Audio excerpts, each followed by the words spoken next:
চলো একবার দেখে নিচ্ছি এই মুহূর্তে তুমি কি ভাবছো তোমার পার্টনারকে নিয়ে। এই মুহূর্তে তোমার ভাবনাটা কি আছে, যেটা সে তোমার মধ্যে দেখছে সেটা কতটা সত্যি, বা সত্যি কি তুমি এমন ডিসিশন নিয়েছো, সত্যি কি তুমি লাইফে আগে এগিয়ে যাচ্ছ। কিং অফ কাপস, তুমি কি ভাবছো, তোমার মনের মধ্যে কি চলছে, তুমি কি সত্যি এগিয়ে যাওয়ার ডিসিশন নিয়েছো। লেটস সি, 9 অফ সোর্ডস,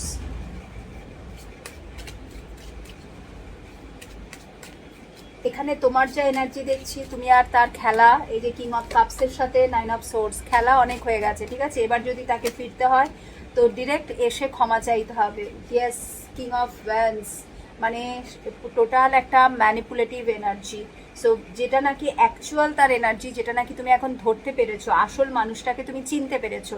এতদিন যেটা চলছিল কিং অফ কাপস, তার কথাতে তুমি একদম মোহিত হয়ে যেতে, তার ভালোবাসা আদরে, হ্যাঁ তুমি একদম তোমার মনে হতো যে কি না কি পেয়েছি আমি, আমার পার্টনারের মতো তো কেউ হতেই পারে না, এই মানুষটা সত্যি আমাকেই ভালোবাসে, আমাকে নিয়েই থাকতে চায়, আমার জন্য সব কিছু করতে পারে।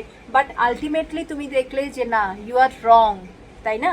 অ্যাকচুয়াল এনার্জিটা হচ্ছে কিং অফ ফ্যান্স। তো তুমি যেটা চাইছো সেটা হচ্ছে সে নিজের ভুল বুঝুক, ঠিক আছে, রিগ্রেট ফিল করুক, এবং তোমার কাছে যেন সে ফিরে আসে। ইয়েস, যদি সে তোমার কাছে ফিরে আসে তবেই গিয়ে তুমি এই মানুষটার সাথে এগোবার কথা ভাববে। 10 অফ পেন্টিকলসের সাথে নাইট অফ পেন্টিকলস, ওকে।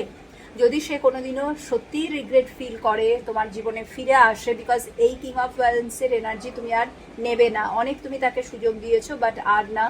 সে যদি এসে অফার করে তোমাকে, ম্যারেজের অফার করে বা রিলেশনশিপের অফার করে বা কমিটমেন্ট দিয়ে আবার, বা যদি একটা সেকেন্ড চান্স চায়, then you will think about it যে সত্যি এর সাথে এগোনোটা ঠিক হবে কিনা, তারপরেই তুমি কিন্তু ডিসিশন নেবে।